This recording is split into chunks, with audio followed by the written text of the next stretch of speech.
Reciprocal tariffs, that is the big headline. What are you expecting from Trump's policy?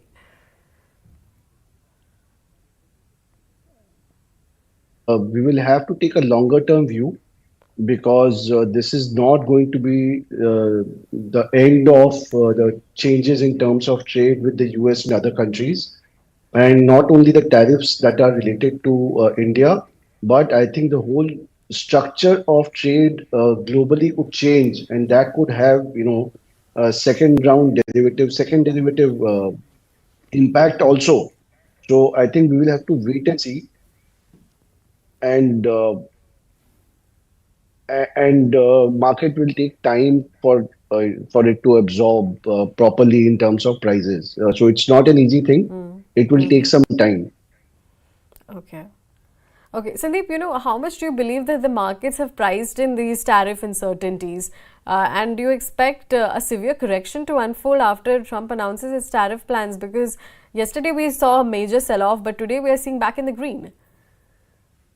See, tariffs are one thing. The other important thing is that the Indian economy itself has slowed down, and there is no denying that. So I think, earlier we were completely priced, in a very optimistic fashion. So the best case scenarios were getting priced in.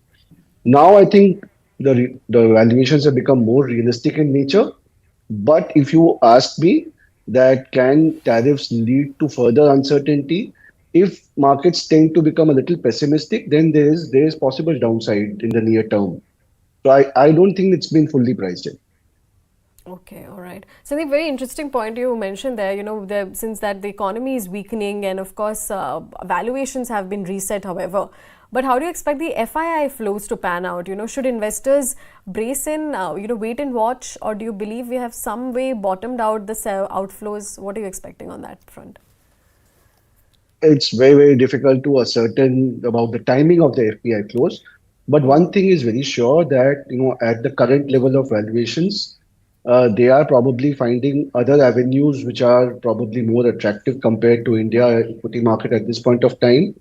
Second thing is another very important thing is probably the central banks globally, which were, easing the monetary policy and increasing the amount of money floating around in the system by printing more money. What was popularly called as QE has now turned to QT, which is quantitative tightening.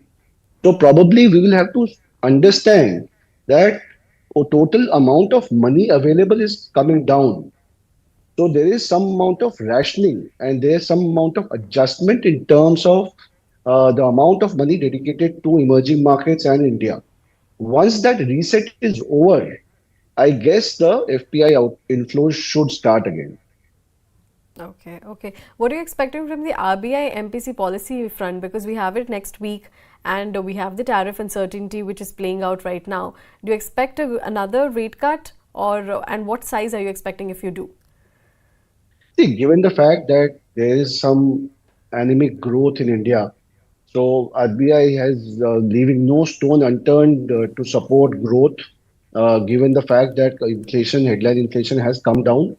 Probably headline inflation could go up after 1 or 2 years, but this is a great opportunity for India to sort of stimulate the economy. And one of the important parts is the interest rates and the amount of liquidity in the system. And I think in that line, RBI is likely to cut interest rates once more. I don't expect big bank measures. So 25 basis points is par for the course. Anything over and above that would be a surprise. So I think 25 basis points rate cut and some measures to stimulate the economy and making sure that the credit flows to the productive sectors in an efficient way would be the lookout for RBI, and that is what I expect. Okay, okay. All right, Sandeep, we have the Q4 earnings season also, which will begin in just 2 weeks. But do you believe that the expectations of investors have been reset, given that you also mentioned that valuations have turned relatively attractive? Yeah, I think people are expecting Q4 earnings to be weak because of number of reasons. I think government had also stopped spending to keep the fiscal balance for the current year or the last financial year. So I think markets are expecting that government spending will resume, credit offtake will improve, and while the results are likely to be quite weak, but I think that's already been built into the market prices. Okay. Any sector that you are finding valuable at this point of time now that we're heading into the earnings season? So I think the more predictable segments like the banking or the larger companies, I think they are likely to report better numbers. I think anything that is likely to be consumer oriented or where inflation has impact on the bottom line are likely to be weak. I think consumer discretionary will be slightly weak. But there are segments which are doing very well. I think hotels are doing very well. Travel is doing very well. I think pharma is likely to do very well. So I think some of the segments which are not really impacted by consumer slowdown and inflation, they are likely to do well. I think banks would like to do quite well actually. Okay, okay. All right. Sandeep, everyone is very cautious about the export oriented themes right now. But how do you see IT space in this financial year? They're expecting that, there will be a little bit of a deal slowdown too. And what are you expecting from the ITs? Yeah, I think there is some amount of predictability in the larger IT companies in terms of their order flows. But these are again, they are not likely to be spectacular. And I think we'll have to wait and watch because, the entire terms of trade are getting redrawn. And it is too early for anybody to predict. And the good thing is that valuations have come down to more reasonable levels. So I think it's a good space to remain invested in with a slightly medium term perspective. Okay, okay, all right. Sandeep, let me ask you about telecom space because yesterday we had a very interesting news by Vodafone Idea and where the government has increased its stake on the company also. But how do you see this entire space to segregate, be it your Bharti Airtel, we have Jio also in the space and of course Vodafone Idea too. See, I don't have any specific insights or views on the telecom sector.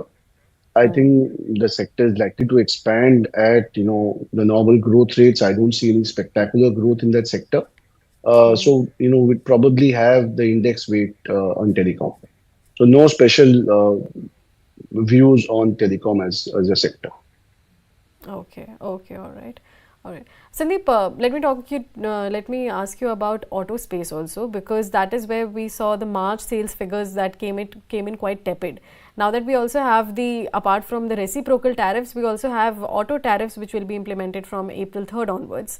So, where do you expect this to go from the auto pack? Do you expect this Indian automakers to remain insulated and expect the auto component makers to be, more on the tariff heat, or how are you seeing it? See, the auto industry has been experiencing a slowdown, and channel checks with very reliable large players have revealed that, while the manufacturers have been trying to boost up the confidence, but the actual sales have been quite tepid. I don't see any let up on that for the next 2 quarters. People, in fact, are likely to postpone their large ticket purchases given the volatility in equity markets. So I don't see any let up in the auto sector in the near term. Okay, okay. Sandeep, any space that you're completely cautious about? Now that we've discussed plenty of them, be it your auto, banks, and even IT for that matter. I think it's the broad market that one needs to be a little cautious about, given the fact that growth will take time to pick up, and also the fact that there are changing terms of trade and policies which are getting changed. So I think given the fact that there's some amount of inflationary worry, especially in the US, and there's going to be rapid currency movements, I think the broad market is where I would like to express some caution on. From a medium term to long term perspective, this is going to provide a great investment opportunity. But I think one should not really expect fireworks in the near term. It is likely to be a slow grind, and that slow grind is not likely to have a very pleasant experience in the short term. Okay, So one okay. requires to be cautious on the broad markets, I would say.